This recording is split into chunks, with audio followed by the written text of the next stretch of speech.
Now, I just briefly want to make the people understand, how can anyone do something like this? And for that, I have to explain to you what is RSS. RSS,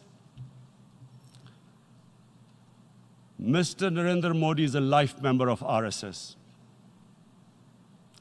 RSS was an organization that was inspired by Adolf Hitler and Mussolini, came about in 1925. They believed in racial purity, racial superiority. They also believed they were an Aryan race like the Nazi believed they were an Aryan race. All that I'm saying can be verified. This is the time of information revolution. You can Google all this, what I'm saying. But it is very important for me to explain this to you so you know what is happening in India. This RSS believed in the ethnic cleansing of Muslims from India. At one point, there was racial superiority of the Hindu race. Secondly, it was hatred for the Muslims and for the Christians, because they believed that this golden age of Hindu civilization was stopped because of Muslim rule centuries back and then the British rule of India. So it was racial superiority and hatred for Muslims and Christians. This is openly stated. You look at the founding fathers of RSS, Golwalkar and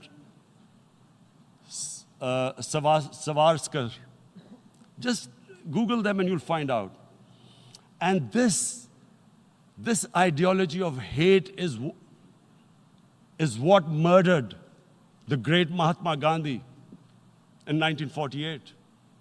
It was this ideology of hate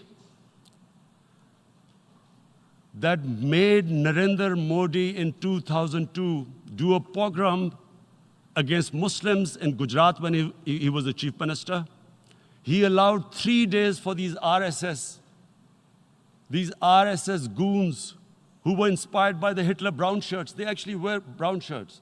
This RSS, the Congress Home Minister gave a statement that in RSS camps, terrorists are being trained. And these terrorists butchered 2,000 Muslims and 150,000 Muslims were made homeless. Narendra Modi could not travel to the US because of that. And I need to make you understand this background before I explain to you that what sort of a mindset would lay siege to 8 million people with 900,000 troops. Women, children, sick people, locked in as animals. In fact, of what I know of England, if 8 million animals were locked in, the RSPCA would have made a lot of noise about it. These are human beings.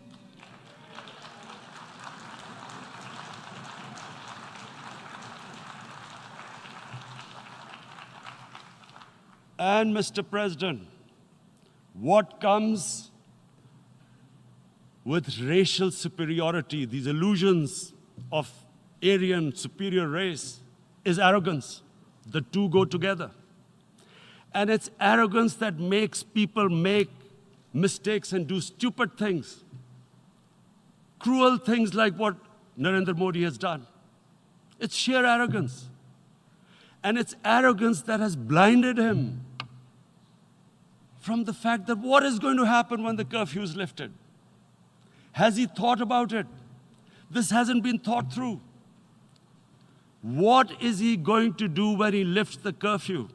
Does he think that people of Kashmir will quietly accept the status quo because India has changed the constitution and taken away the special status? They'll accept that?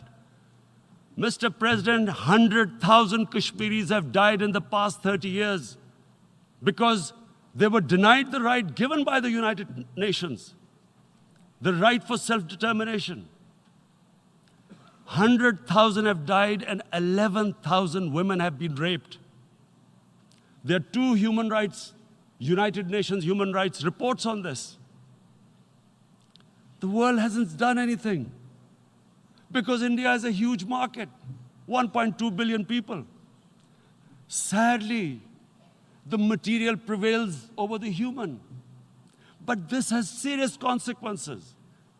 Again, I repeat, that's why I'm here. Look,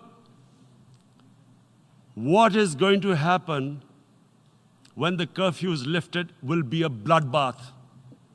The people will come out. There are 900,000 troops there. They haven't come to, as Narendra Modi says, he's done this for prosperity of Kashmir. This is supposed to be for the development. These 900,000 troops, what are they going to do when they come out? There'll be a bloodbath. Has he thought it through what happens then? Mr. President, has anyone thought that what happens when there is a bloodbath? What do you think the impact will have on people of Kashmir? What do you think they will think? The way they have been boxed in their houses, treated like worse than animals, no rights. Thousands of all the political leadership has been arrested, taken out of Kashmir. Even those Kashmiri leaders who were pro-India have been taken out. 13,000 boys have been picked up and taken to God knows which destinations. So what do they think? What will the people of Kashmir do when they lift the curfew? They will be out in the streets. And what will these soldiers do? They will shoot them. They've already used pellet guns, blinded young boys. In the last 6 years, the 5 years, the oppression that has gone on in Kashmir. And so, Kashmiris will be further radicalized. Mr. President, there will be another Pulwama. And guess what? India will blame us. They're already blaming us. They're saying all this is happening because of Pakistan. One of their defense ministers said, there are 500 terrorists lined up on the border to go in. Why would Pakistan send 500 terrorists when there are 900,000 troops? What impact are they going to make? What will they do? And don't we know that the moment there is some terrorist attack, all that will happen is there'll be further cruelty and oppression of the people of Kashmir. We will just give the 900,000 troops to further crush the people of Kashmir. And then we'll give the Indian government an excuse that, look, Pakistan is a terrorist state, and this mantra that has gone on, Islamic terrorism. The moment you use this catchword, Islamic terrorism, the whole world turns away. No one talks about human rights. You can do whatever you want, which is what has happened in Kashmir, because they keep using this word, Islamic terrorism. And this is what they're doing right now. What do we benefit from further increasing the cruelty on the people of Kashmir? And why would we want this? But there is no other narrative left for India. As when they lift the curfew, whatever happens, Pakistan will be blamed, and there is always a danger of another Pulwama. They might come and bomb us again, and then another cycle might start. And what does Narendra Modi think? That 180 million Muslims of India are thinking right now. Aren't they watching these Kashmiris stuck inside for 55 days they've been stuck in? Aren't they watching? What do you think? Don't you think that the Muslims will be radicalized in India? And I'm talking about 180 million people. And when they get radicalized, there will be some incident in India somewhere down the line. Again, we will be blamed. And I'm warning you right now, again, we will be blamed. And Mr. President, what about 1.3 billion Muslims who are watching this? And they know that it is only happening in Kashmir because they're Kashmiri Muslims. This is not happening to Kashmiri Hindus. They know that this is happening because of their religion. So what do you think they will be thinking? What do you think the Jewish community would think if there were, forget 8 million, 8,000 Jews stuck like this? What do you think Europeans would think? What do we think? I mean, any human community, if their members are stuck like that, what do you think they will think? Are we a children of a lesser God?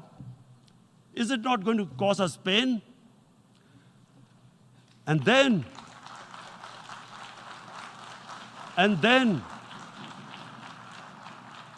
I'll tell you what will happen. People will, in the 1.3 billion Muslims, someone will pick up arms. I know we've been brought up with films, Western films. This good, decent guy doesn't get justice. He decides to pick up a gun and start seeking justice. There was a film made in New York, famous film called Death Wish. This guy gets mugged by and his family, his wife gets killed or something. He can't get justice. He picks up a gun and he goes around shooting muggers. And the whole cinema cheers him on. So what do you think the Muslims are thinking right now? If there is a bloodbath, there will be Muslims becoming radicals, not because of Islam, but because of what they will see, that there's no justice when it comes to Muslims. There were Rohingya Muslims, Myanmar, who are, God knows, almost 1 million people out, ethnic cleansing. What was the response of the world community? So what do you think will be the response of 1.3 billion Muslims? I picture myself. I'm in Kashmir. I've been locked up for 55 days. I have heard about, and there are rapes, Indian Army going into homes, soldiers. Would I want to live this humiliation? Would I want to live like that? I would pick up a gun. You're forcing people. You are forcing people into radicalization. When people lose the will to live, what is there to live for? And this is what, if you can do this to human beings, you are actually radicalizing people. And so, Mr. President, I want to repeat here, this is one of the most critical times. There will be a reaction to this. Pakistan will be blamed. 2 nuclear-armed countries will come face to face like we came in February. And before we head in that direction, the United Nations has a responsibility. This is why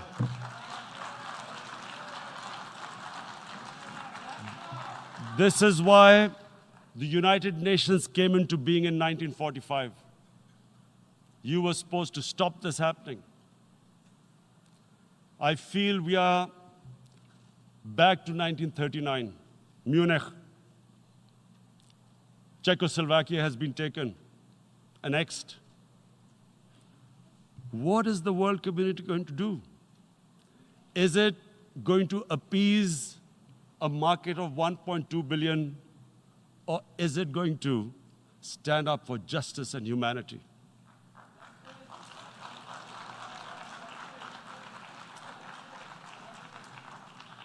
If this goes wrong, you hope for the best, but be prepared for the worst. If a conventional war starts between the 2 countries, Mr. President, if a conventional war starts, and anything could happen, but supposing a country 7 times smaller than its neighbor is faced with the choice, either you surrender or you fight for your freedom till death. What will we do? I ask myself this question. And my belief is, La ilaha illallah, there is no God but one. And we will fight. And when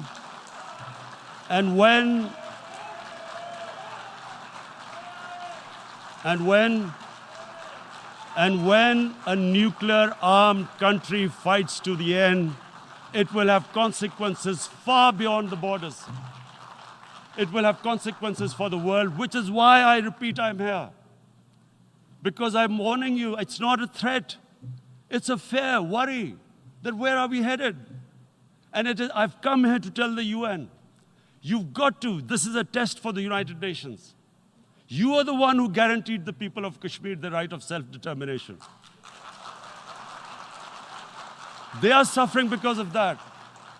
And this is the time.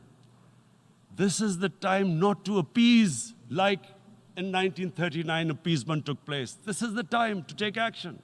And number one action must be that India must lift this inhuman curfew, which has lasted for 55 days. It must free all political prisoners, and especially those